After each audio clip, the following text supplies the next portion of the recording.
बेटी को भी कर दिया। महाराज दिन बीता, समय बीता, देवकी की पहली संतान उत्पन्न हुई। सूचना दी गई, पहली संतान भागा भागा आया।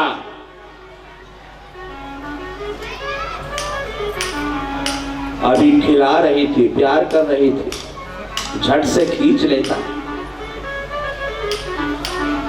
देवकी बोल रही है, भैया देखो ना इसके हाथ पांव तो देखो ना, पहले इसके हाथ पांव ठीक से चल नहीं पा रहे हैं, बैठ भी नहीं पा रहे हैं, और ये तुमको मारेगा कैसे? और ये तो पहली संतान है भैया, तुम्हें तो 8वीं संतान मारेगी ना, चेस थोड़ी ना मारेगी, 8वीं संतान मारेगी। दिमाग में बैठ गया, हाँ ठीक है चलो रखो, 8वीं संतान दे देना। हाँ दे देंगे, 8वीं दे देंगे।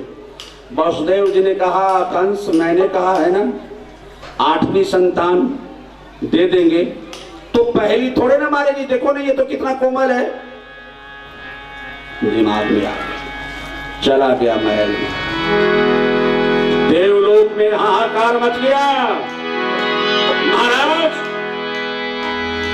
पापी के पाप का घड़ा भरने में देर हो जाएगा तो परमात्मा के अवतार लेने में भी देर हो जाएगा। ऐसा करो कि कंस रूपी पापी के पाप का घड़ा जल्दी भर जाए। जितना जल्दी भरेगा उतना ही जल्दी परमात्मा का अवतार होगा। महाराज इसके मन में तो दया आ गई, और ऐसे अगर कंस दया करता रहा तो इसके पाप का घड़ा भरेगा नहीं। कुछ करो। नारद जी आ गए। नारायण नारायण श्रीमन नारायण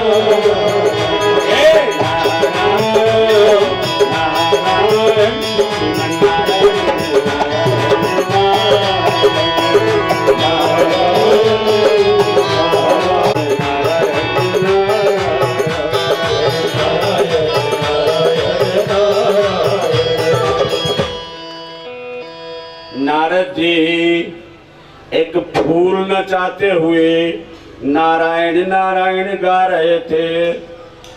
अरे बोले महाराज हमेशा तो आप बीड़ा बजाते हैं, आज फूल नचा रहे हैं। हाँ बोले यार ये फूल ने मुझे बड़ा परेशान कर रखा है। अरे फूल भी परेशान कर रखा है? अब फूल किसी को परेशान करता है? बोले किसी को करता हो चाहे न करता हो, मुझे तो कर रखा है। आपको फूल परेशान कर रखा है, हमें समझ में नहीं आता। बोले मैं समझाता हूं। कंस देखो इस फूल में 8 पंखुड़ियां हैं। बोले हाँ गिनो। 8। बोले कंस तुम बता सकते हो इसमें पहली कौन, दूसरी कौन, तीसरी कौन, चौथी, 5वीं, 6ठी, 7वीं, 8वीं, ये कौन है? तुम बताओ पहली कौन है, 8वीं कौन है? बोले यहां से। बोले तुम अगर यहां से करोगे पहले और हम यहां से गिने तो, यहां से हम गिने तो ये तो कोई भी पहली, कोई भी 8वीं, कोई भी दूसरी, ये तो हर 8वीं है, हर पहली है।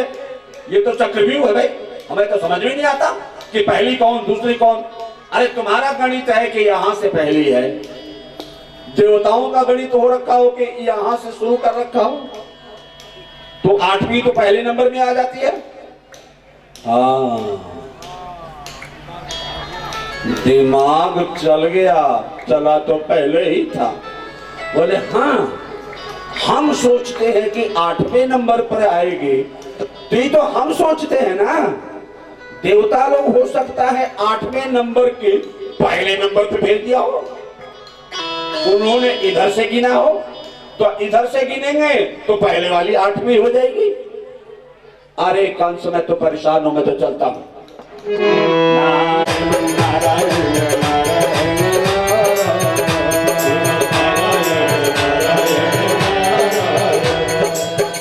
महाराज गए, इधर बच्चे के प्रति जो दया भाव था वो समाप्त हो गया। भागा भागा गया, देवकी दूध पिला रही थी, ऐसे टांग पकड़ के खींचा और धड़ाम पटका, बच्चा तो गया टूट फूट बिल्कुल खत्म। अपने सैनिकों को आदेश दिया, आज के बाद जितने बच्चे होंगे सब मेरे पास लाओ। ये देवताओं का गणित है, हो सकता है गड़बड़ हो जाए, लाओ मेरे पास। खबरदार जो कोई सोया तो जागते रहो। पहला बच्चा हुआ, मार दिया, दूसरा, तीसरा, चौथा, पांचवा, छठा, 7वें पर भगवान के गर्भ में जो 7वीं संतान है उसे निकालो, रोहिणी के गर्भ में स्थापित कर दो और ये कह दो कि 7वीं गर्भ जो है नष्ट हो गया। 7वीं गर्भ को शंकरषण के योग माया के द्वारा बताऊंगा, योग माया के द्वारा देवकी के गर्भ से निकाल के रोहिणी के गर्भ में स्थापित किया गया। 8वीं की बारी आई, आओ आओ हो कृष्ण मुरारी, आओ आओ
अरे भाई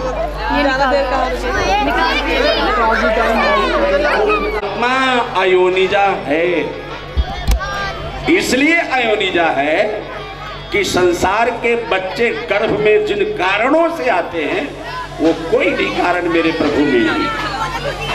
चिदानंदमय देह तुम्हारी, विगत विकार जान अधिकारी, विकारों से रहित है, उसमें विकार नहीं और विगत विकार जान अधिकारी। मेरा परमात्मा गर्भ में प्रवेश, कोई कहता है कि परमात्मा गर्भ में प्रवेश कर सकता है क्या, आ सकता है क्या? इतना तो सब मानते हो कि परमात्मा सर्वशक्तिमान है, तो जब सर्वशक्तिमान है तो वो कर्तुम अकर्तुम सब कुछ कर सकता है। उसके लिए कुछ भी कठिन नहीं है, और सब कुछ करते हुए भी सबसे अलग है, और ये सिर्फ परमात्मा ही कर सकता है। अगर ये कहा जाए कि परमात्मा गर्भ में नहीं जा सकता, इसका मतलब नहीं उसमें कमजोरी है, ये कर नहीं सकता। तो परमात्मा सर्वशक्तिमान कैसे हो? सर्वशक्तिमान है इसलिए वो सब कुछ कर सकता है और सब कुछ करता है। नहीं, संसार के बच्चे जब पैदा होते हैं तो मां के पेट में दर्द होता है। ऐसा देवकी को हुआ था क्या? और देवकी के बच्चे पैदा हुए थे, बच्चा जब आठवीं बच्चा पैदा हुआ तो क्या ऐसा हुआ है? ये सारा जब तक ज्ञान नहीं होगा, परमात्मा अयोनिजा है, ये बिल्कुल सत्य है। गर्भ में आता है नहीं आता है, एक तरफ संतों ने कहा है, वो भी तो किसी संत ने ही कहा है। किसी ने नहीं देखा तो बोल दिया वो गर्भ में नहीं आता, तो जिसने देखा है उसने कह दिया जा दिनते हरि गर्भ में ही आए। वो आता है क्योंकि वो सब कुछ कर सकता है। मेरा परम सुनना, भगदड़ मचा दोगे तो प्रसंग समझ में नहीं आएगा। मूल बात तो कथा करनी है ना, और रहस्य का पता नहीं चल पाएगा जब भगदड़ मचाओगे। शांति व्यवस्था बनाए, हर बात को आपको मौका देंगे। तिथि चढ़ी पहली, दूसरी, तीसरी, चौथी चढ़ी वो भी उतर गई, पंचमी, षष्ठी, सप्तमी ये भी उतर गई। अब अष्टमी तिथि चढ़ी, आया आया दिन भर भागे, जागी जागे किस्मत जागी, आया आया दिन भर भागे, जागी जागे किस्मत जागी, आया आया दिन भर भागे, जागी जागे किस्मत जागी, आया आया दिन भर भागे, जागी जागे किस्मत जागी। ओ दिन भर भागी आया, ओ दिन भर भागी आया, ओ दिन भर भागी आया, दिन भर भागी, जागे जागे किस्मत जागी, आया आया दिन भर भागी, जागे जागे किस्मत जागी। अष्टमी तिथि की रात्रि प्रारंभ हुई, 6 बज गए, शाम के 7, रात्रि के 8, 9, 10, 11:30, पौने 12, 11:55। अब तो 56 मिनट भी हो गया, और वो भी गया 57, 58, 59.5 मिनट, 11:59 मिनट। कितना बाकी बचा? पौने हो गए। कितना बाकी बचा?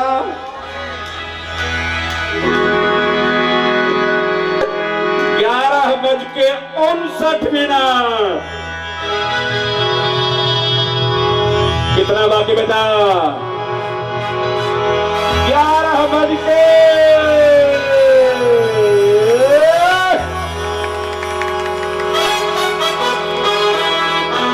जैसे ही घड़ी ने बजाया 12 और भगवान प्रकट हो गए।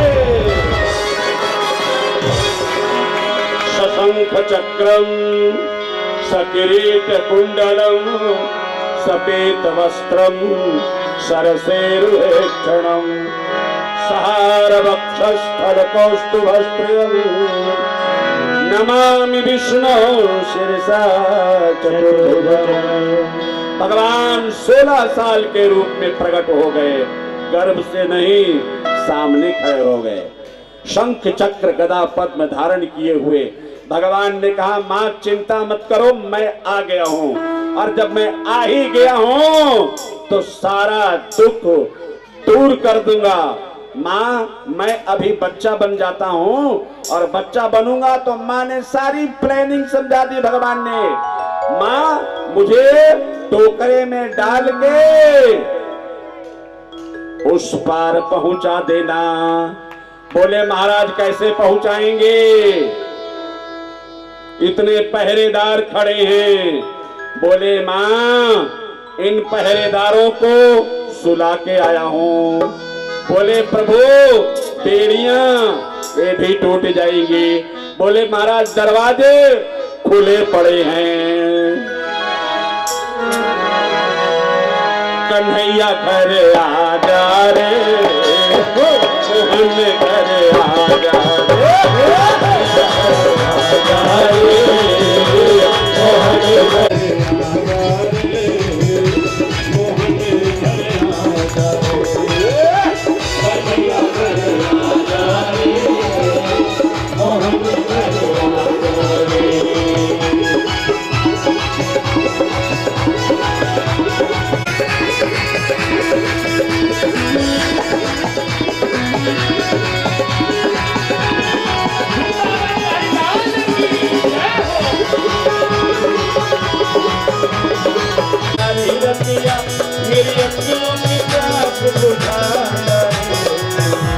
कन्हैया घर मोहन घर सावरिया घर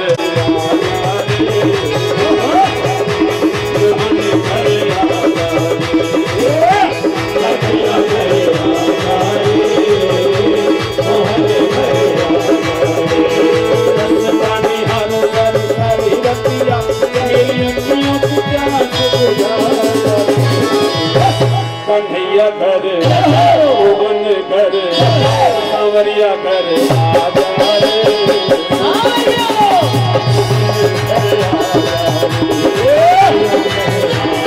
रे,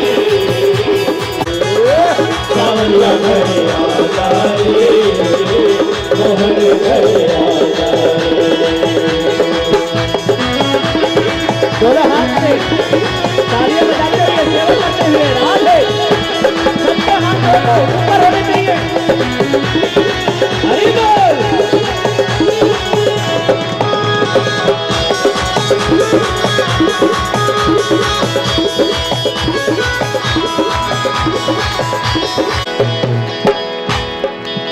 बैठिए, बैठाओ। भगवान अब बैठ जाओ, थोड़ी हाथ ना डालो जी, अब आगे बढ़ जाओ, आगे बढ़ जाओ, आगे बढ़ जाओ। भी कथा आज कंस को मार के ही दम लेना है। बलबाके भगवान मां को सिखाते हैं अभी शंख। और सुनो, उसी समय वहां एक कन्या जन्म ली होगी, उसी टोकरी में उस कन्या को उठा लेना और ले आना, बस इतना तुम कर दो। और इतना कहते ही भगवान बच्चे बन गए। अब वसुदेव जी ने कहा, भगवान ने जैसे जैसे कहा है वैसे वैसे करना है। बोले प्रभु पहरेदार सो गए हैं, बेड़ियां खुल गई हैं, दरवाजे खुल गए हैं, लेकिन दरवाजे से बाहर जाएंगे तो कोई देख लेगा और कंस को बता देगा। बोले नहीं मां नहीं, आने से पहले मैंने तूफान चला दिया हुआ है, इतना जोर का।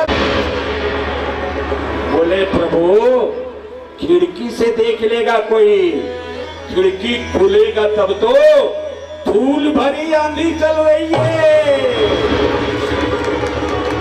इतनी धूल भरी आंधी चलवा रहे हैं कि जिन्होंने भी खिड़की खोला तो सारी धूल उनके अंदर।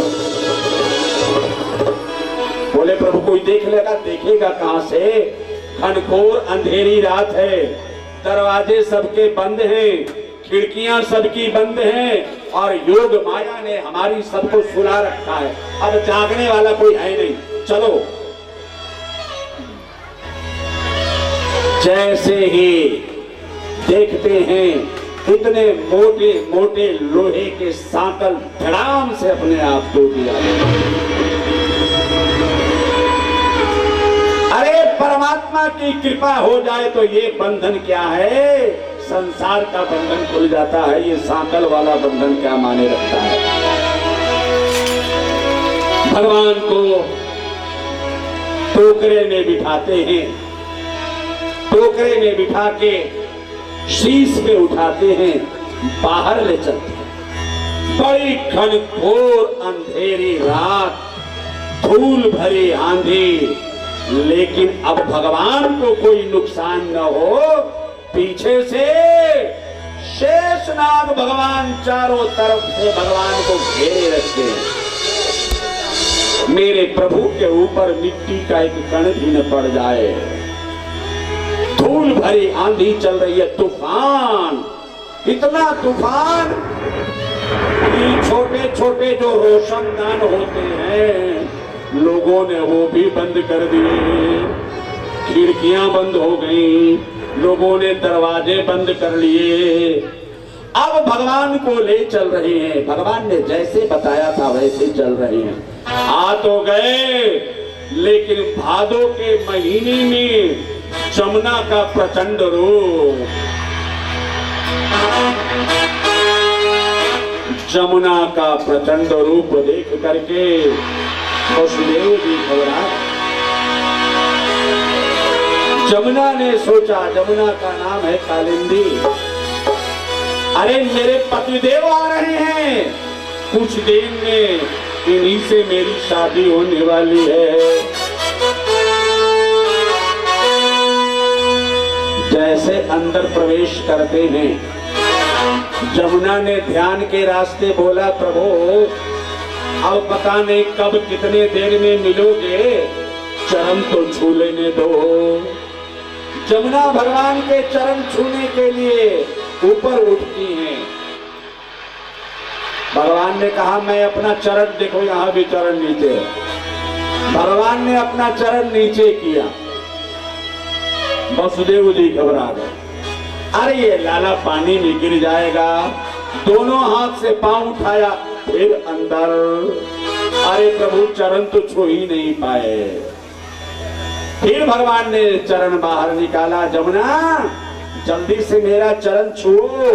वसुदेव जी इस समय वात्सल्य भाव में हैं, ये सोच रहे हैं मेरे कन्हैया को कुछ हो न जाए। एकदम से उठो, चरण छू के नीचे चली जाओ, समय नहीं है दादा। जमुना एकदम से उठती है, वसुदेव जी घबराते हैं, अब तो गए, लगता है बहुत गहरा पानी आ गया। भगवान ने अपना चरण थोड़ा और नीचे कर दिया। जमुना जी ने भगवान के चरण को छू करके दे दिया रास्ता, जाओ प्रभु जल्दी जाओ, जल्दी जाओ। वहां पहुंचते हैं वसुदेव जी, भगवान के बताए हुए, जैसे भगवान ने बताया था कि किसी से कुछ पूछना नहीं, दरवाजा खुला होगा, सारी सुध बुध बेहोश पड़ी होंगी, वहां एक कन्या पड़ी होगी, बस उस कन्या को उठा के रख लेना, मुझे वहां रख देना। ऐसे ही किया, जमुना ने रास्ता दे दिया। अब घुटने तक पानी, जल, जमुना का जल पार कर गए और उस कन्या को उठाया और लेकर के वापस आए। पुनः ऐसे आते ही जैसे जेल में प्रवेश किया, जेल में प्रवेश कर से आंधी बंद, तूफान बंद, दरवाजे लग गए, सांकल लग गया, पहरेदार खड़े हो गए और वो कन्या जोर जोर से रो रही है। सब एक दूसरे को जगा रहे, अरे भाई, अरे मुझे तो थोड़ी नींद आ गई थी, तू जग रहा था क्या?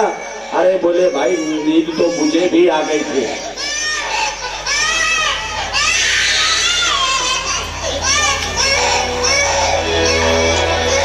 अब कन्हैया रो रहा है जोर जोर से,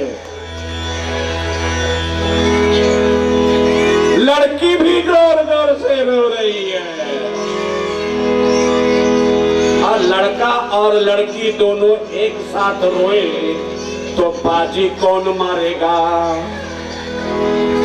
मारेगा नहीं मारेगी, बोलो बाके लड़की के रोने की आवाज, और लड़की है कि चुप होने का नाम ही नहीं ले रही है।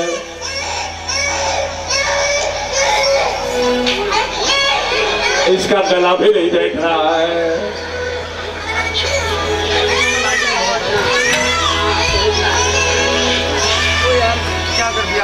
अब घबराए पहरेदार, अरे भैया 8वें नंबर की यही है संतान। अरे वो लड़की जोर जोर से रोई जा रही है, रोई जा रही है। अरे भाई रोई जा रही है, वो तो चुप होने का नाम ही नहीं ले रही है। अब वो समझदार तो है नहीं कि कहो कि चुप हो जाए तो चुप हो जाए। अब उसको पता तो है नहीं कि मेरे को कह कौन रहा है कि चुप हो जाओ। वो अपना गाना गा रही है, तुम अपना गाना गाओ, अपना गाना गा रही है। सारे पहरेदार दौड़े दौड़ो, सबसे पहले सूचना दो महाराज कंस को, 8वीं संतान महाराज पैदा हो गई। जैसे सूचना मिली 8वीं संतान पैदा हो गई, उस समय कंस पगड़ी बांध रहा था, आधी नीचे और आधी सिर के ऊपर, और 8 से ही घबराता था। अरे 8, कोई वैसे ही गिनते में 8, अरे 8 बंद कर यार, 8 मत कहना, 7 के बाद सीधे 9 पे, 8 मत कहना। मेरे को 8 से डर लगता है। वो गिनती में भी 8 नहीं करता, नंबर कहीं 8 निकले मिटवा दे भाई, 8 मिटाओ, ये 8 मिटा दो, ये 8 मुझे मारेगा। हमको 8 से बहुत डरता है। कोई 8 ले दे, और आज सूचना मिल गई, वो 8 आ गया, वो 8 आ गया, वो डर गया, भागा। उसको इतना सूद नहीं रहा, पगड़ी तो पूरा बांध लो, भागा, पगड़ी गई उलझ, और खंभे में गया टकरा, और सिर गया फूट। अरे यार 8वीं ने तो मेरा सिर फोड़ दिया। हकीकत में सामने हो तो सिर तो चूर चूर हो जाएगा। किसी तरह पट्टी पुट्टी किया, भागा, लाओ रे लाओ, लाओ 8वीं संतान। हाँ मुझे मारेगी, मारेगी 8वीं संतान, लाओ जल्दी मारे, इसे समय देना नहीं देना, इसे बढ़ने के लिए 1 दिन भी बढ़ने का समय नहीं देना, जीने का समय। मारो इसको, मारो, दे यार हाथ में दे। और वो बच्ची रोई जा रही है, भयंकर रोई जा रही है। हाँ अब तो मरेगी, अब तो मैं तुझे मारूंगा। और वो चिल्लाए जा रही है, अरे वो रोई जा रही है और चिल्ला रही है।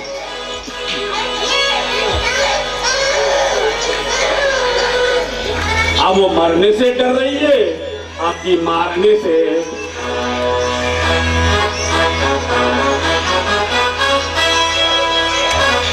अरे रोएंगे, लाइला कंस ने उसकी टांग पकड़ी, और जैसे उठा के पटकने का हुआ,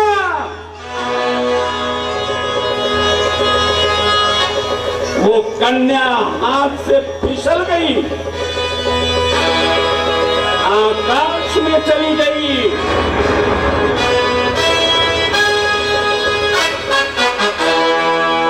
अष्टभुजी माता का रूप धारण कर लिया। 8 भुजाओं वाली मां का रूप धारण कर लिया, शेर पे सवार हो गई। मानो आज पृथ्वी पर होती तो जाने कंस का हाल क्या होता। ये शुक्र करो कि हाथ से छूट गई, वरना न कंस का हाथ होता न कंस होता। उसने सोचा अगर इस कंस को मैंने मार दिया तो मेरे प्रभु की लीला अवरुद्ध हो जाएगी। गुस्सा तो मुझे इतना आ रहा है कि कंस को मैं ही समाप्त कर दूं, लेकिन इतना सूचना तो दे ही जाती हूं। बड़ा मूर्ख कंस, पहले भी मूर्ख ही कहा था और अब भी मूर्ख ही कह रहा है। रे मूर्ख कंस, मुझे क्या मारेगा?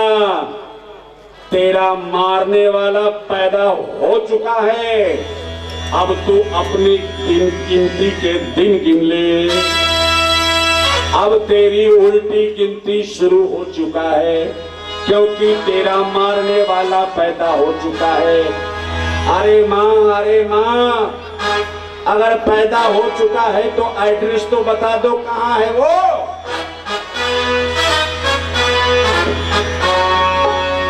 पता पड़ जाएगा थोड़े दिन में कहाँ है वो छिपने वाला नहीं है, वो तो दुर्दांत दैत्यों का छाती फाड़ फाड़ करके दंड देने वाला आ गया है। वो अपना पता खुद ही बता देगा, इससे पहले कि मैं उसका पता बताऊं, वो अपना पता खुद ही बता देगा कि वो कहां आया है। लेकिन इतना तय मानो कि वो आ चुका है।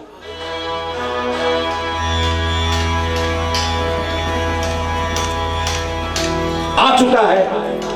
अब पहले तो 8वें अंक से घबराता था, अब तो वो पैदा ही हो गया।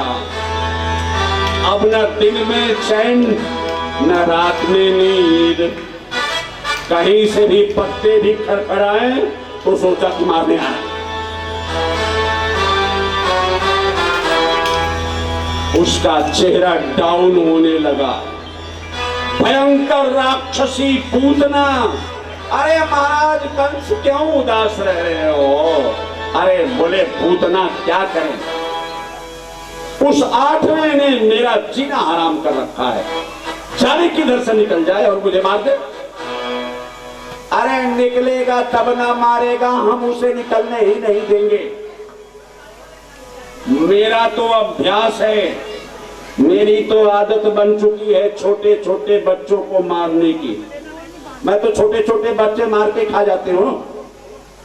सुनो, हफ्ते भर के अंदर अंदर जितने बच्चे पैदा हुए हैं, आज मैं जा रही हूं सबको मार के आऊंगी। अरे पकड़ लेंगे तुझे लोग, मैं ऐसे थोड़े ना मारूंगी, डंडे से थोड़े ना मारूंगी, पटक के थोड़े ना मारूंगी, ऐसे मारूंगी कि किसी को पता ही नहीं चलेगा। वो तरीका तो बता दे। अरे वो तरीका ये है कि मैं अपने स्तनों में जहर लगा लेती हूँ और जहर लगा के जाके पिलाती रहूंगी, किसी को शंका भी नहीं होगा। लेकिन पूतना, तेरा तो रूप बड़ा भयंकर है, तेरे को देख करके लोग डर जाएंगे।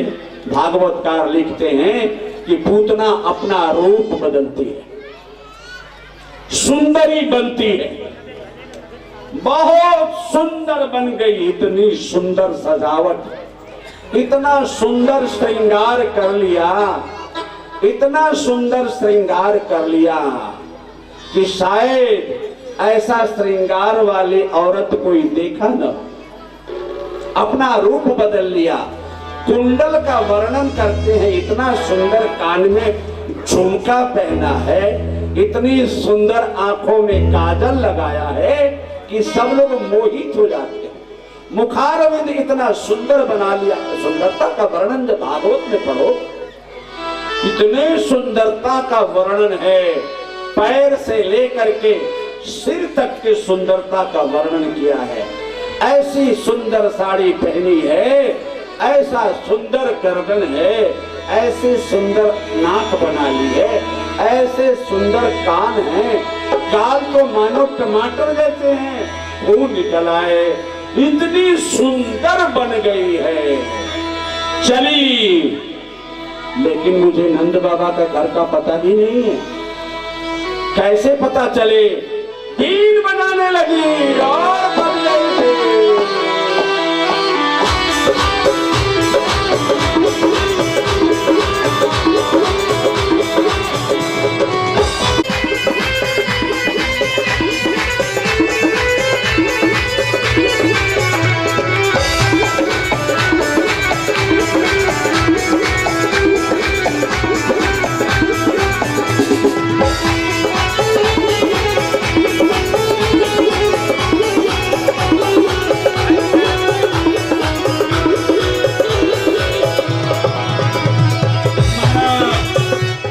पूतना सोचती है नंद बाबा का घर कौन है। ऐसा सुंदर महिला, ऐसी सुंदर महिला तो गांव में नहीं होती। ये महिला आई कहां से? बड़ा सुंदर बीन बजा रही है। सारे बच्चे दौड़ के आए, अरे आंटी जी, ये घंटी तो आपकी बड़ी अच्छी बज रही है।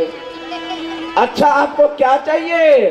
बोले, बच्चों, मैं तुम लोगों को बहुत अच्छे अच्छे गाने सुनाऊंगी, बीन बजाऊंगी, अच्छे अच्छे संगीत सुनाऊंगी, बस ये बता दो कि नंद बाबा का घर कौन है। बोले, आंटी जी,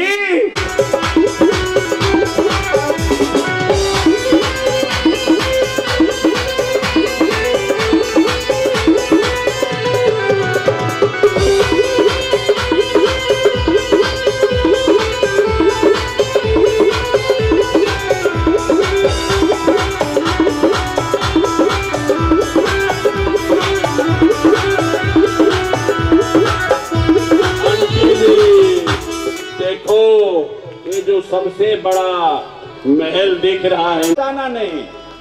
मैं तुम्हारे फुफेरी की, ममेरी की, ननेरी की, चचेरी की, लक्कड़ दादी की, पकड़ दादी की, भांजी की भतीजी लगती हूँ।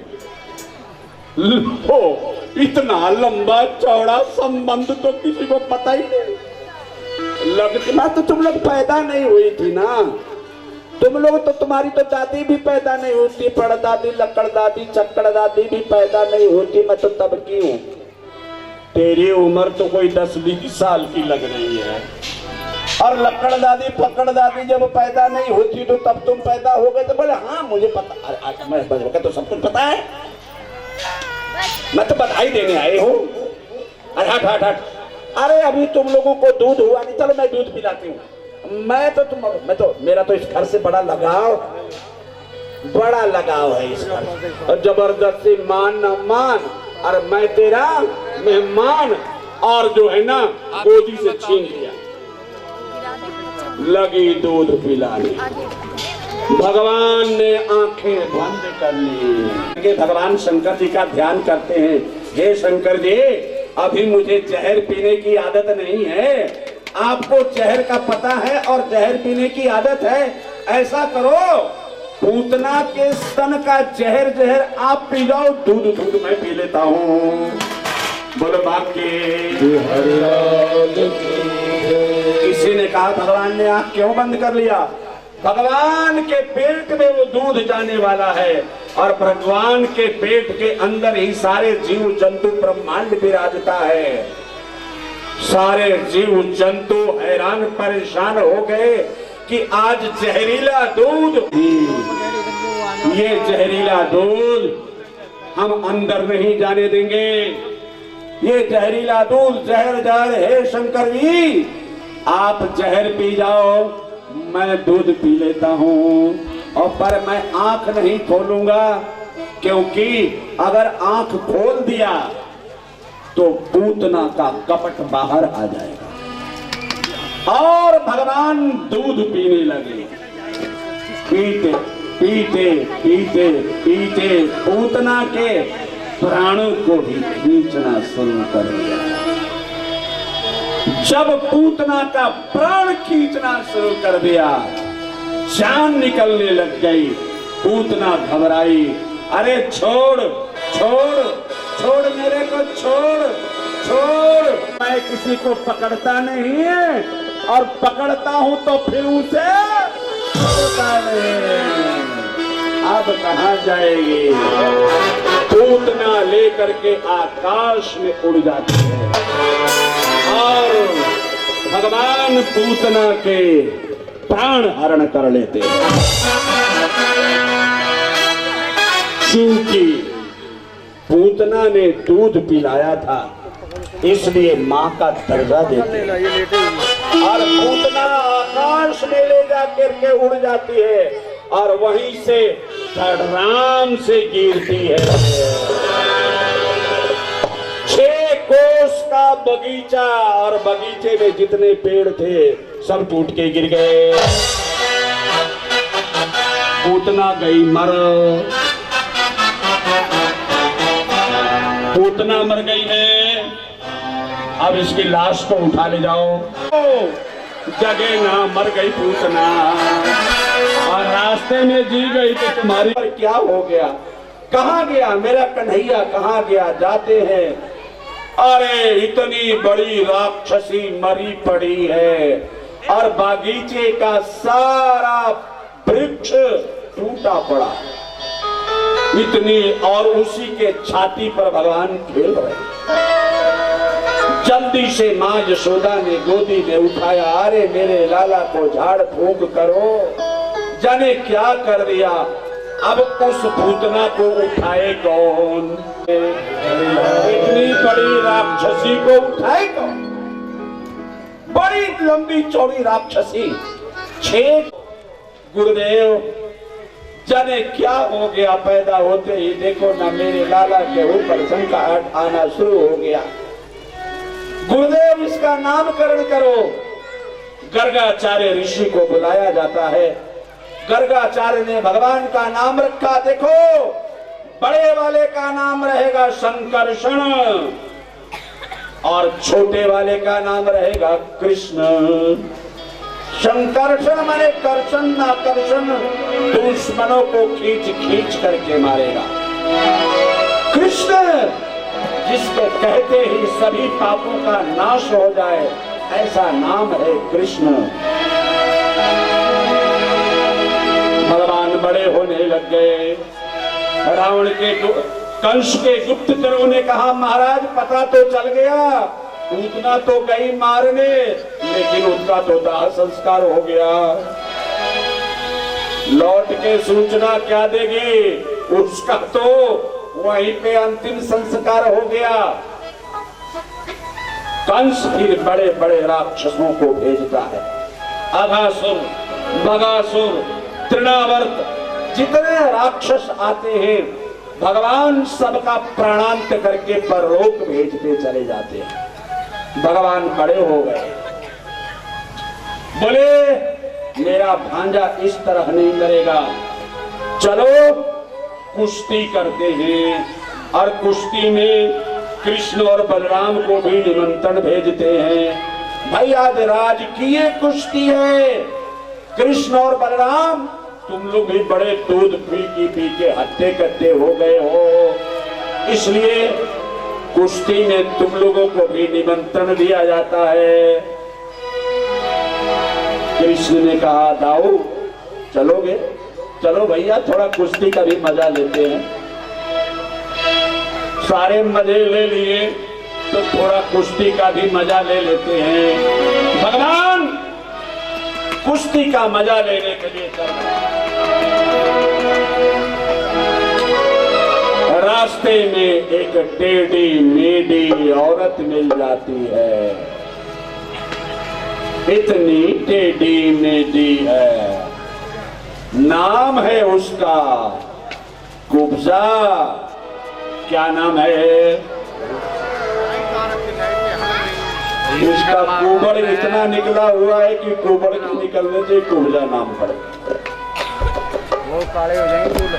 भगवान गए उधर से, वो आई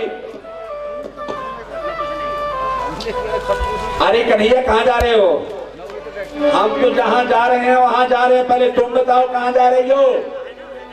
बोले देखो हम तो नित्य प्रति अपने कंस के लिए चंदन का लेप सुगंधित सामग्री ले जाते हैं और महाराज कंस को लगाते हैं, खुशबूदार बनाते हैं। मेरे महाराज कंस सुंदर बने रहते हैं और खुशबूदार बने रहते हैं। लेकिन कन्हैया रोज तो हम कंस को लगाते ही हैं, मेरा दिल तो आज तुम्हारे ऊपर आ गया, चलो आज तुमको लगा देते हैं। बैठ कन्हैया। कुब्जा ने भगवान को खूब ढेर सारा श्रृंगार कर दिया, चंदन लगाया, सुंदर बना दिया।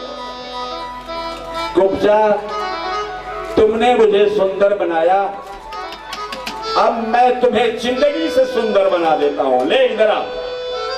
भगवान ने अपने पांव से कुब्जा के पांव को दबाया और ठोड़ी में मारा धक्का, कुब्जा हो गई सीधी। बोलो बांके जा कुब्जा, तुमने मुझे सुंदर बनाया, मैं तुझे जिंदगी से सुंदर बना दिया, तुम जिंदगी भर सुंदर बनी रहेगी। भगवान आगे बढ़ते हैं, देखते हैं कुश्ती के द्वार पर कुबलिया पीर नाम का हाथी, पागल हाथी, जैसे ही कृष्ण और बलराम आए, जरा बैठ तो जाओ ना, बैठ जा, बैठ आराम से शांति से करो, थोड़ा प्रसंग कह ले। हाथीवान को कह दिया गया था कि जैसे ही कृष्ण और बलराम आए, तुम अपने कुबलिया पीर हाथी को इशारा करना, कृष्ण और बलराम को उठा के मार करके प्राणांत कर देगा। और अगर इससे भी बच गए तो मुष्टिक और चाणूर नाम के दो दुर्दांत पहलवान हैं, उनसे इनकी कुश्ती होगी और वो इन्हें जान से मार देंगे। मतलब मारने की पूरी प्लानिंग।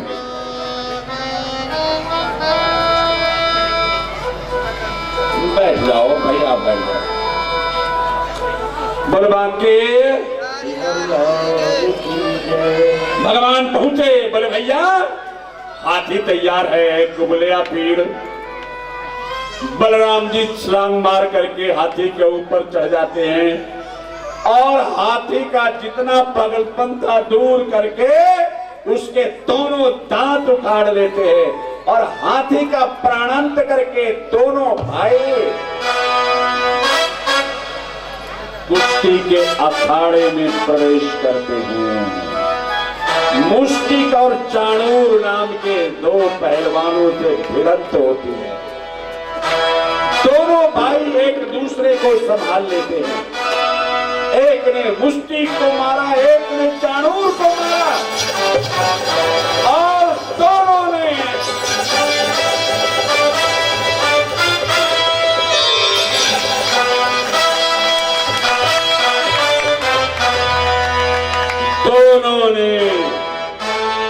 मुष्टिक और चाणूर का प्राणांत करके कन्हैया ने कहा, बलराम बाकी जितने बचे हैं तुम उनका प्राणांत करो, जरा मामा का खबर भी लेते चलते। वहीं से भगवान ने छलांग लगाई और जहां ऊपर बैठ करके कंस कुश्ती का युद्ध देख रहा था, भगवान छलांग मार करके कंस के पास पहुंच जाते हैं और याद दिलाया, किस तरह तुमने मेरी मां देवकी के बाल पकड़े थे, गिराया था। ठीक उसी स्टाइल में भगवान ने पकड़े बाल, घसीटा और गिराया नीचे।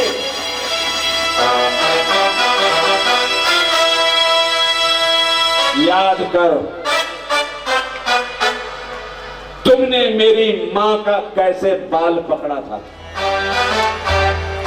मेरी मां उस समय किस स्थिति में थी, पहले ही दुखी थी, तुमने उसका बाल पकड़ के उसके स्वाभिमान और इज्जत को तार तार कर दिया था भरी सभा में। इतने लोगों के बीच में तुमने मेरी मां का बाल पकड़ा था और किस तरह घसीटा था, वो दृश्य याद कर लो कंस। और भगवान ने बाल पकड़ा, सबसे ऊपर की मंजिल से धड़ाम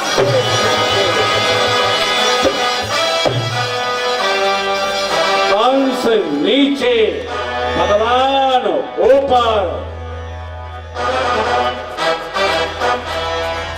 दे मुक्का, दे मुक्का, इतना मुक्का मारा। पहले तो 8वां शब्द सुन करके कंस की खोपड़ी में थोड़ा डैमेज हुआ था, लेकिन आज खोपड़ी पूरी की पूरी चूर चूर कर दी भगवान ने। जब कंस की खोपड़ी फूटी,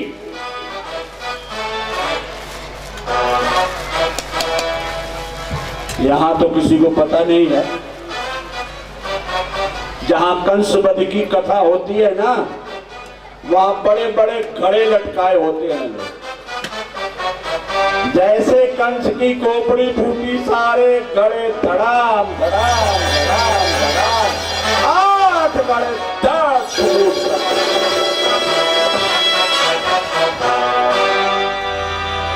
मानो कंस की खोपड़ी चूर चूर हो। अब भगवान यहां से चलते हैं, गोकुल में प्रवेश करते हैं।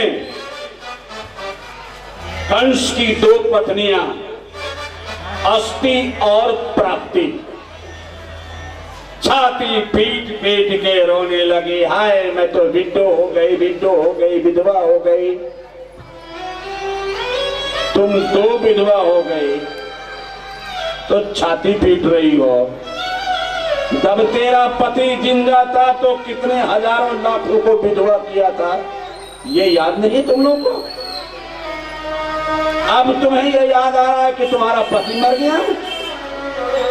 इसने कितनों के पति मारे, तब तुम कभी छाती पीट के रोई? तो रो तुम भी। दूसरे का पति मरे तो तुम लोग संवेदनहीन हो जाते हो, और जब तुम्हारा पति मरा है तो है मेरा पति मर गया, विधवा हो गई, विधवा हो गई। जाके देखो हजारों कितनी पत्नियां हैं जो विधवा हुई पड़ी हैं, वो सब तुम्हारे कंस की करतूत है।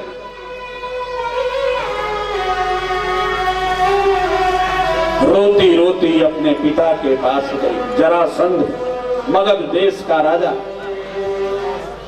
पिताजी मैं तो ये हो गई, मैं तो वो हो गई।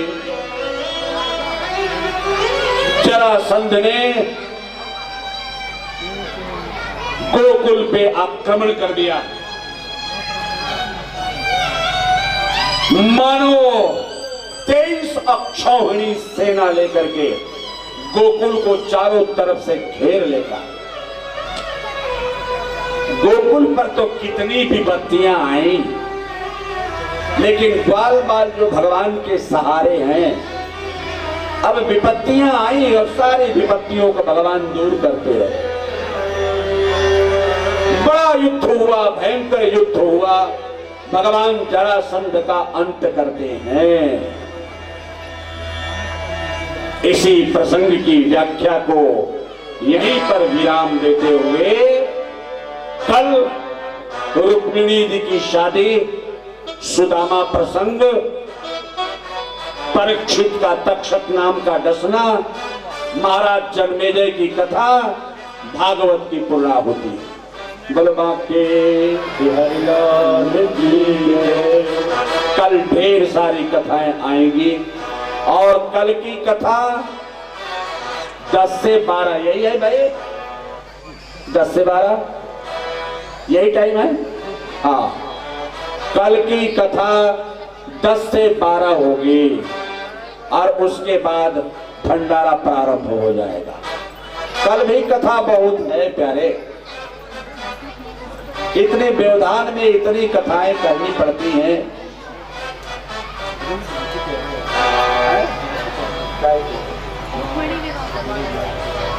अभी नहीं, रुक्मिणी विवाह कल। एक बांसुरी तो बजा के लाइए। आइए एक बांसुरी बजा दीजिए, फिर मैं कुछ कहता हूँ। लाइए इधर इधर इधर एक बांसुरी की धुन सुन लो। आइए पहले हेलो हेलो हेलो माइक लगा जरा, एक बांसुरी की धुन सुना दीजिए। हाँ बैठो बैठो शांति से। या रुक्मिणी की शादी अभी कर दे।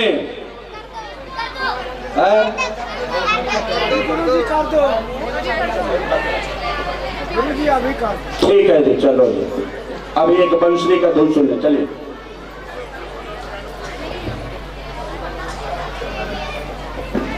बैठ जाओ सारे।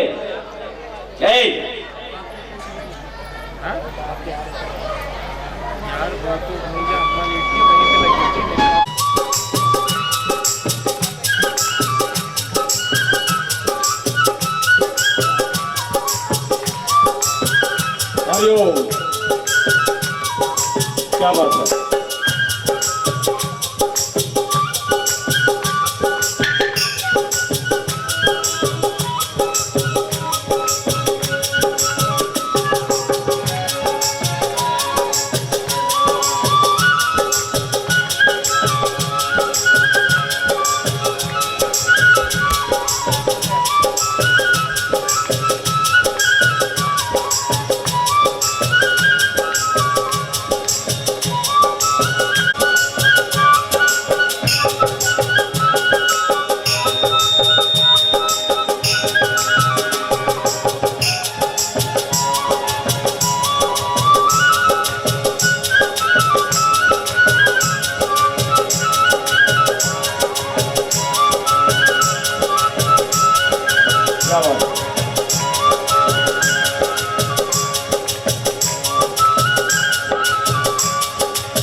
चेला है मेरा, मर गया तो फिर मिलेगा नहीं। मरना तो नहीं है ना रे? हाँ मरना नहीं। आते आते कहीं टकरा गया, और टकरा गया तो इसका थोड़ा बहुत काम हो गया है। तेरे दर पे बोलिया था,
दोबारा तेरा दर्शना तेरे दर पे बोलिया दोबारा सारे जगत दोबारा तेरा दर्शना तेरे दर पे बोलिया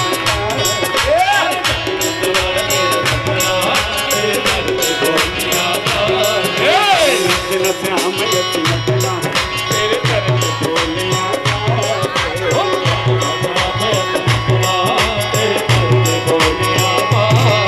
तेरे दर पे बोलिया बाटे तेरे दर पे बोलिया तेरे दर पे बोलिया बाटे तेरे दर पे बोलिया तेरे दर पे बोलिया बाटे तेरे बोलिया तेरे दर पे बोलिया बाटे तेरे दर पे बोलिया सारे जगनू तुम्हारा तेरा दर्शना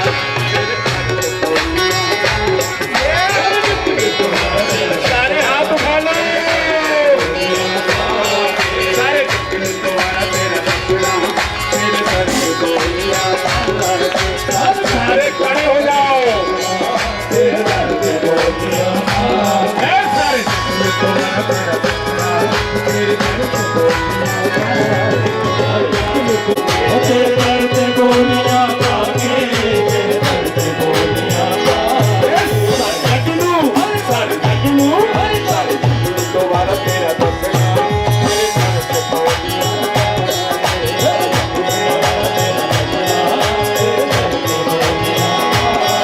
सारे जगनू दोबारा तेरा दर्शना तेरे दर पे बोलिया हाथ उठाओ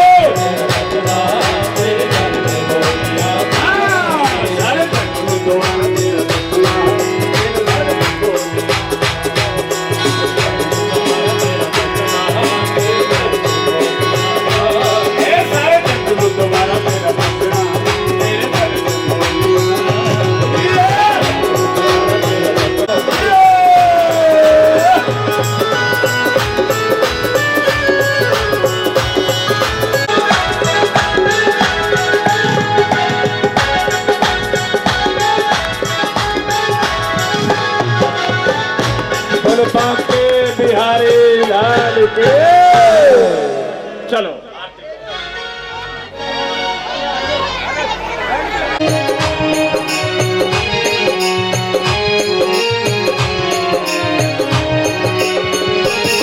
श्री बांके बिहारी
लाल की सियापति रामचंद्र भगवान की पवन सुत हनुमान की श्री सद्गुरुदेव भगवान की सत्य सनातन धर्म की गौ माता की भारत माता की गंगा माता की जय जय श्री राधेश जय जय श्री राधेश जय जय श्री राधेश।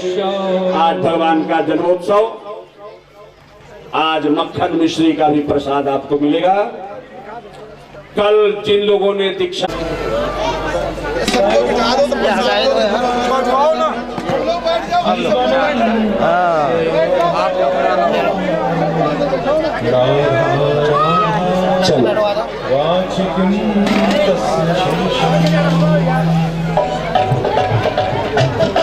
बैठ जाओ, बैठ के प्रसाद लो, नहीं तो भगदड़ बच जाएगा। मुझे भगवान ने बताया जिनको भी दीक्षा लेना है, आपको सूचना मिल चुकी है, सो आप लोग समय से वहां पर पहुंच जाएंगे। 9 बजे से 10 बजे तक दीक्षा का कार्यक्रम, 10 बजे से 12 बजे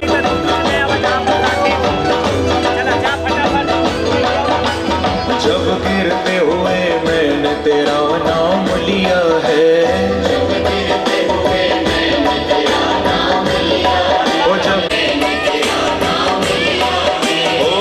गिरते हुए मैंने तेरा नाम लिया है,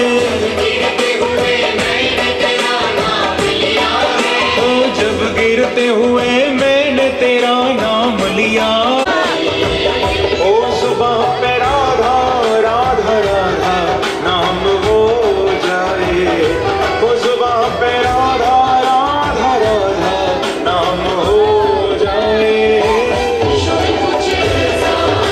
राधे राधे श्री राधे,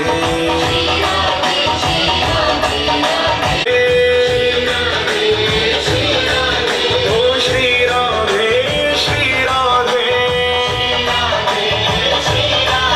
ओ श्री राधे श्री राधे, ओ श्री राधे श्री राधे, श्री राधे, ओ श्री राधे श्री। मोदी जी परम पूज्य महाराज से सेवा से बात प्राप्त करेंगे।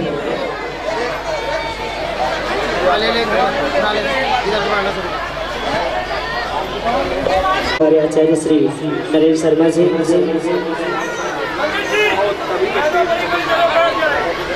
कृपया अपने अपने स्थान पर बैठ जाएं। सो जितने भी भक्तजन हैं अपने अपने स्थान पर बैठ जाएं। में संलग्न रहते हैं, महाराज से आशीर्वाद प्राप्त करेंगे। हमारे आचार्य श्री नरेश शर्मा जी, तदुपरांत हमारे बड़े भैया श्रवण कुमार मिश्रा जी, श्री हमारे संजय बिहारी जी जो भागवत कथा के नियमित श्रोता है, एक एक करके कृपया मंच से राकेश शर्मा जी हैं, हमारे राजू जी, फूल सिंह जी, उदयराज जी, सब क्रमशः एक एक करके और बड़े भैया हमारे रविंदर जी यदि मेरी आवाज़ सुन रहे हैं तो निवेदन है कि महाराजा श्री से आशीर्वाद प्राप्त करेंगे। बड़े भाई हमारे रविंदर, हमारे संजय बिहारी जी, ये हमारे अपने पूर्वांचल से हैं जी, जो यहाँ के पूरे पूर्वांचल के कर्ता धर्ता भी हैं, चाहे वो छठ पूजा हो, चाहे वो कोई अन्य कार्यक्रम हो। हमारे फूल सिंह राजू जी और हमारे श्री उदयराज जी, सब महाराज श्री से आशीर्वाद प्राप्त करेंगे।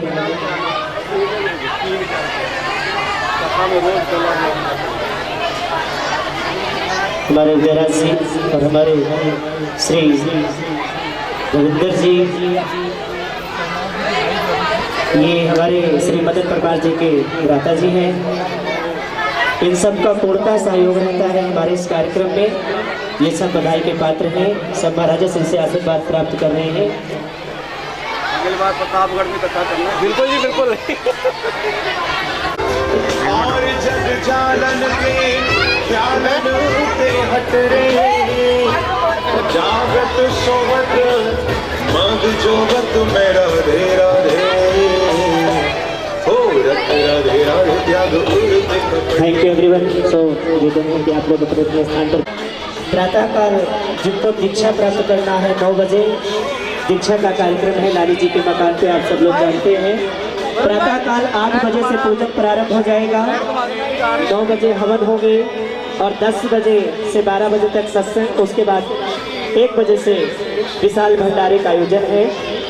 सो इस मंच से तो नहीं पर एक जरूर कहूँगा कि जो भी भक्तजन भंडारे में अपना सहयोग प्रदान करना चाहते हैं वो हमारे कमेटी के मेंबरों से किसी को भी अपना सहयोग प्रदान कर सकते हैं। श्री राम मौर्य जी हैं और भी भक्तजन हैं, उनको अपनी भेंट दे सकते हैं जिनकी जो श्रद्धा हो।